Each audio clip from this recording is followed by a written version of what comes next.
नमस्कार भाइयों और बहनों, मैं श्री दुर्गा सप्तशती का प्रथम अध्याय शुरू कर रही हूँ। मेधा ऋषि का राजा सूरत और समाधि वैश्य को भगवती की महिमा बताते हुए मधु कैटभ के वध का प्रसंग सुनाना। ओम नमः चंडिकाय। मार्कंडेय ऋषि बोले, सूर्य के पुत्र सावर्णी जो 8वें मनु कहे जाते हैं, उनकी उत्पत्ति की कथा विस्तार पूर्वक कहता हूँ, उसको सुनिए। भगवती महामाया की कृपा से सूर्य पुत्र महाभाग सावर्णी जिस प्रकार मनवंतर के स्वामी बने, उस कथा को सुनाता हूँ। प्राचीन काल में स्वारोचिष मवंतर में चैत्र वंश में उत्पन्न सूरत नामक राजा समस्त भूमंडल पर राज्य करते थे। प्रजा का अपने पुत्रों के समान पालन करने वाले उस राजा के कोला विध्वंसी क्षत्रिय शत्रु हो गए।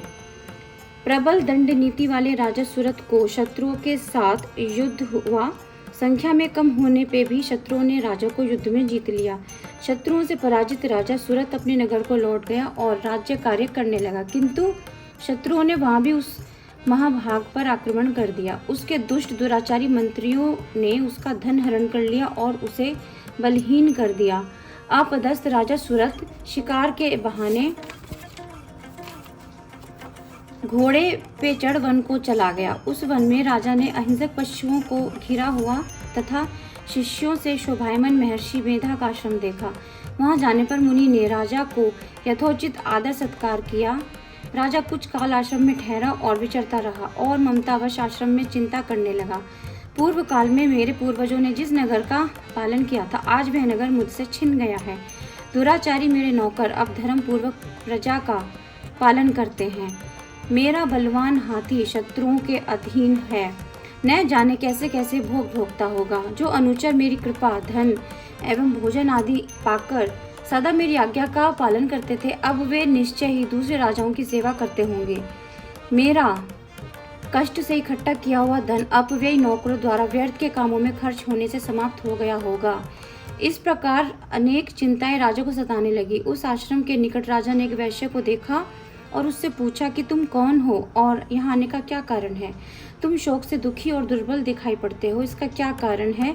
राजा के ऐसे विनम्र वचन सुन वैश्य ने विनीत भाव से उन्हें प्रणाम कर कहा, मैं धनी कुल में उत्पन्न समाधि नाम का वैश्य हूँ। धन के लोभी मेरे दुष्ट पुत्र स्त्री और पुत्र वधुओं ने मेरा धन छीनकर मुझे घर से निकाल दिया। बंधुओं से त्रस्त और दुखी मैं यहाँ वन में चला आया हूँ। परिवार के आचरण में सुख दुख के विषय में मुझे अब कोई समाचार नहीं है। मेरे पुत्र सदाचार में रहते हैं या दुराचार में फंसे हैं, यह कुछ भी नहीं जानता। राजा बोला, जिन लोभी पुत्र स्त्री आदि ने धन के कारण तुम्हें घर से निकाल दिया, उनके प्रति आपके मन में इतना मोह क्यों है? वैश्य बोला, आपने जैसा कहा वैसा ही मेरे मन में भी आता है, फिर भी मैं क्या करूं? मेरे हृदय में उन धन लोभियों के लिए प्रति निष्ठुरता नहीं आती। जिन पुत्रों ने अपने पिता तथा स्त्री ने अपने सर्वस्व को त्याग दिया है, उनमें मेरा मन क्यों फंसा है मैं जानता हूँ, फिर भी मैं इस रहस्य को नहीं समझ पाता। उन दुराचारियों में मेरा मन क्यों फंसा है, उनके लिए मुझे कष्ट है और चित्त खिन्न रहता है। क्या करूं? उन हृदयहीनों के लिए मेरा मन कठोर नहीं होता। मार्कंडेय जी बोले, हे विप्र, राजा सूरत और समाधि वैश्य दोनों मेधा ऋषि मुनि के पास गए और यथोचित नमस्कार कर उनके निकट बैठ गए। वैश्य और राजा ने वार्तालाप आरंभ किया। राजा बोला, भगवान, मैं आपसे एक बात पूछना चाहता हूँ, मुझे बताने की कृपा करें। मेरा मन वश में न होने से दुखी है। मेरा राज्य मुझसे छिन गया है। छूटे हुए नौकर चाकर, हाथी घोड़े और खजाने आदि की चिंता यह जानते हुए भी कि वह मेरे नहीं हैं, एक अज्ञानी की तरह हो रही है। और यह समाधि वैश्य भी पुत्र स्त्री और अपने परिवार द्वारा निकाला हुआ है, किंतु इसका भी मन उन्हीं में फंसा है। इस प्रकार हम दोनों अत्यंत दुखी हैं। हे मुनि श्रेष्ठ, उनके दोषों को जानते हुए भी मैं ममता मोह में क्यों फंसा हूँ? विवेकहीन पुरुषों जैसी मूढ़ता मुझ में तथा वैश्य में किस कारण से है? ऋषि बोले, जैसे विषय सामने आते हैं वैसा ही सब प्राणियों का ज्ञान होता है। हे महाभाग, विषय सबके लिए अलग अलग है। कोई प्राणी दिन में अंधे हैं, कोई रात में अंधे हैं, और कुछ की दृष्टि दिन और रात्रि में दोनों एक समान रहती है। यह सच है कि मनुष्यों को ज्ञान है, किंतु केवल उन्हें ही नहीं, पशु पक्षी सभी ज्ञान रखते हैं। जो पशु पक्षियों का ज्ञान है वही मनुष्य का ज्ञान है, जो मनुष्य का ज्ञान है वही पशु पक्षी आदि में अर्थात साधारण ज्ञान दोनों में बराबर है। यह ज्ञान होने पर भी कि बच्चों का पेट भरने से हमारी क्षुधा नहीं मिटेगी। इन पक्षियों को देखो जो अपने बच्चों को चोंच में मोहवश स्वयं क्षुधा से पीड़ित होते हुए भी अनाज के दाने डालते हैं। हे पुरुष श्रेष्ठ, मनुष्य भी उपकार की आशा से पुत्रों का मोह करते हैं। क्या तुम यह नहीं देखते संसार पालक विष्णु की महामाया के प्रभाव से मनुष्य ज्ञानवान होने पर भी मोह में फंसे रहते हैं। इसमें कोई आश्चर्य की बात नहीं, क्योंकि जगत उत्पत्ति भगवान विष्णु की योग निद्रा महामाया से संपूर्ण जगत मोहित है। इस दुराचार जगत को उत्पन्न करने वाली भगवती ज्ञानी पुरुषों के मन को भी मोह में फंसा देती है। वहीं सर्वश्रेष्ठ ज्ञान स्वरूप मुक्ति देने वाली भगवती जो प्रसन्न होकर वरदान देती है, वही भगवती संसार बंधन का कारण और संपूर्ण ईश की स्वामिनी है। यह सुनकर राजा सुरथ ने पूछा, भगवान आप जिसे महामाया कहते हैं वह भगवती कौन है, वह कैसे उत्पन्न हुई और उसके क्या कर्म हैं? हे मुनि श्रेष्ठ, मैं उसका स्वरूप उत्पत्ति और स्वभाव आपसे सुनना चाहता हूँ। हे मुनि श्रेष्ठ, मैं उसका स्वरूप उत्पत्ति और स्वभाव आपसे सुनना चाहता हूँ। ऋषि ने कहा, वह भगवती नित्य जगत मूर्ति है, यह संपूर्ण जगत उसी का बनाया हुआ है। तब भी भक्तों के हित के लिए अनेक प्रकार से उसकी उत्पत्ति सुनी जाती है। वह मैं कहता हूँ सुनो। जब देवताओं का कार्य सिद्ध करने के लिए वह उत्पन्न होती है, तब नित्य होने पर भी वह उत्पन्ना कहलाती है। कल्प के अंत में जब जगत जलमय हो जाता है और विष्णु भगवान शेष शैया पर सो गए, तब उनके कान से मैल से मधु और कैटव नामक दो भयानक असुर उत्पन्न हो ब्रह्मा को मारने दौड़े। तो विष्णु भगवान की नाभि में फूले हुए कमल पर बैठे हुए ब्रह्मा जी उन दोनों उग्र असुरों को देखकर और जनार्दन विष्णु को सोया हुआ जानकर उसको जगाने के लिए उनके नेत्रों में जो योग निद्रा में व्याप्त थी एकाग्र चित्त से उनकी स्तुति करने लगे। ब्रह्मा जी ने योग निद्रा विश्वेश्वरी जगदात्री संसार की स्थिति और नाश करने वाली विष्णु भगवान के तेज की अनुपम शक्ति निद्रा वाली भगवती की इस प्रकार स्तुति की। ब्रह्मा जी बोले, हे भगवती आप स्वाहा स्वधा वषटकार और स्वर रूपिणी हैं और अमृत रूप हैं, नित्य अक्षरों में ह्रस्व दीर्घ और प्लुत स्वरूप स्थित हैं। आप नित्य अर्धमाला मात्रा से स्थित हैं, जिससे विशेषकर उच्चारण नहीं हो सकता। आप ही संध्या सावित्री हैं, आप सर्वोपरि माता हैं, आप ही सारे विश्व को धारण और उत्पन्न करती हैं।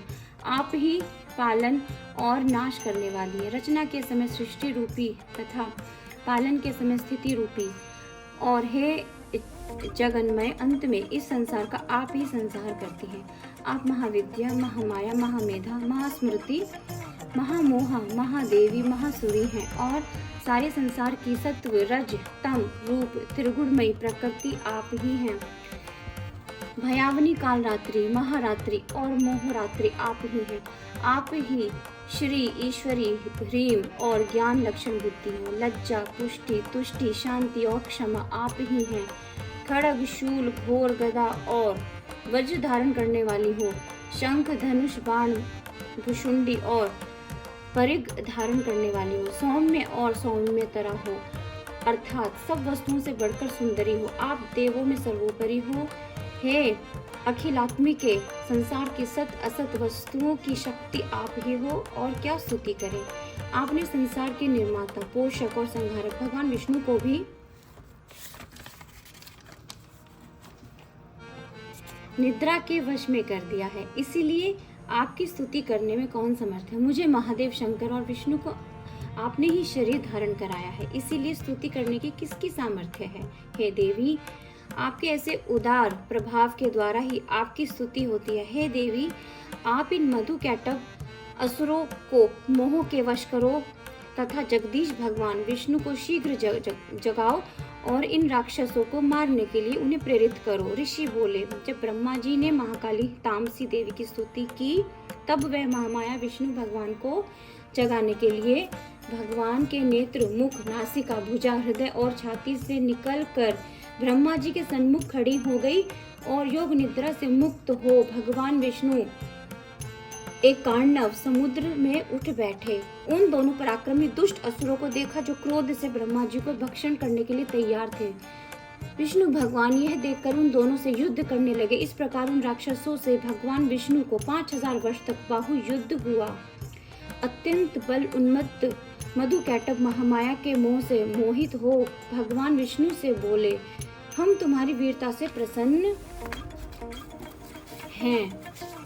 जिस वीर की कामना हो मांगो, जिस वर की कामना हो मांगो। श्री भगवान बोले, यदि तुम मुझसे संतुष्ट हो तुम दोनों मेरे हाथों से मारे जाओ, अन्य वर से मुझे कुछ प्रयोजन नहीं है, यही मेरा वर है। मेधा ऋषि बोले, हे राजन, जब वे दोनों वचनबद्ध हो गए तो सारे संसार को जल में देख उन दोनों ने कमल नेत्र भगवान विष्णु से कहा, जहाँ भूमि जल में न हो वहाँ हमारा वध करो। ऋषि बोले, शंख चक्र गदाधारी भगवान विष्णु ने कहा, ऐसा ही होगा।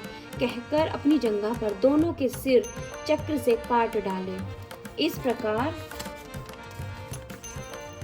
प्रकार ब्रह्मा जी से स्तुति किए जाने पर वह देवी स्वयं उत्पन्न हुई। इस देवी का प्रभाव सुनो, वह मैं तुमसे कहता हूँ। इस प्रकार मधुकैटभ वध नामक पहला अध्याय संपूर्ण हुआ। तो भाइयों और बहनों, ये हमने आज सप्तशती का पहला अध्याय पढ़ा, जिसमें कि आपने देखा सुना कि कैसे महादेवी ने 2 राक्षसों मधु और कैटभ का वध किया।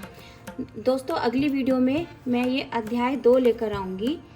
दोस्तों, हमारे चैनल को सब्सक्राइब करें, हमें सपोर्ट करें और हमारी वीडियो को ज़रूर देखें। नमस्कार।